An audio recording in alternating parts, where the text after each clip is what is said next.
അസ്സലാമു പ്രിയപ്പെട്ട സഹോദരി സഹോദരന്മാരെ, എല്ലാവരും നിത്യമായി എല്ലാ വെള്ളിയാഴ്ചയും ചെയ്യേണ്ട മഹത്തമായ ഒരു ആത്മീയ ഒറ്റമൂലിയാണ് പറയുന്നത്. ഇത് വളരെ ഈസിയായി എല്ലാവർക്കും ചെയ്യാം. സ്ത്രീകൾക്ക് അശുദ്ധി സമയത്ത് പോലും ചെയ്യാം. ആണുങ്ങൾക്ക് പള്ളിയിൽ ഇരുന്നോ സ്ത്രീകൾക്ക് വീട്ടിലിരുന്നോ ചെയ്യാവുന്നതാണ്. ഇനി മുതൽ ഇത് ചെയ്യാത്ത ഒരു വെള്ളിയാഴ്ചയും നമ്മളിൽ നിന്ന് ഉണ്ടാകരുത് ഇൻഷാ അല്ലാഹ്.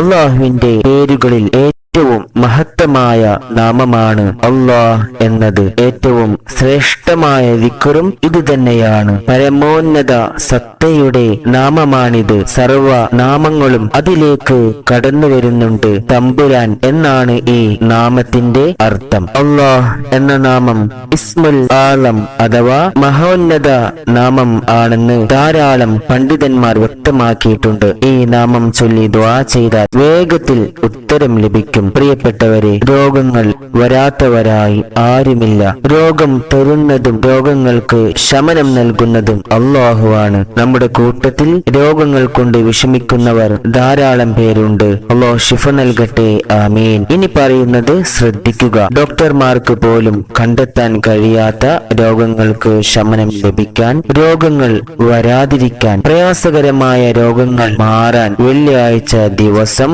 ജുമുഅക്ക് മുമ്പ് ഖുതുബ നടക്കും മുമ്പായി ഒഴിഞ്ഞിരുന്നു കൊണ്ട് ഇഖ്ലാസോടെ മനസ്സറിഞ്ഞ് 200 തവണ യാ അല്ലാഹ് യാ അല്ലാഹ് യാ അല്ലാഹ് എന്ന് ചൊല്ലി ദുആ ചെയ്താൽ മതിയാകും. അവാരിഫുൽ മആരിഫ് എന്ന കിതാബിൽ ഇതിനെ കുറിച്ച് പറഞ്ഞിട്ടുണ്ട്. സ്ത്രീകളെല്ലാം വീട്ടിലിരുന്ന് ചൊല്ലിയാൽ മതി. പ്രിയപ്പെട്ടവരെ, ഇനി ഈ ഇസ്മിന്റെ ഗുണഫലങ്ങൾ പറയാം. അല്ലാഹ് എന്ന നാമം ദിവസവും 66 തവണയോ അല്ലെങ്കിൽ അതിൽ കൂടുതലോ പതിവാക്കി വന്നാൽ അവന്റെ ദുആക്ക് ഉത്തരം ലഭിക്കും. അനുവദനീയമായ കാര്യം ചോദിച്ചാൽ അത് ലഭിക്കും. രഹസ്യ കവാടങ്ങൾ തുറന്നു കിട്ടും. ജനങ്ങളെല്ലാം അവനെ ആദരിക്കും. ഗാംഭീര്യം വർദ്ധിക്കും. രോഗങ്ങൾ ശിഫയാകും. ഉദ്ദേശം നിറവേറും. മനസ്സമാധാനം ലഭിക്കും. ഭയവും ദുഃഖവും വേദനയും നീങ്ങും. ദരിദ്രൻ സമ്പന്നനാകും. പ്രിയപ്പെട്ടവരെ,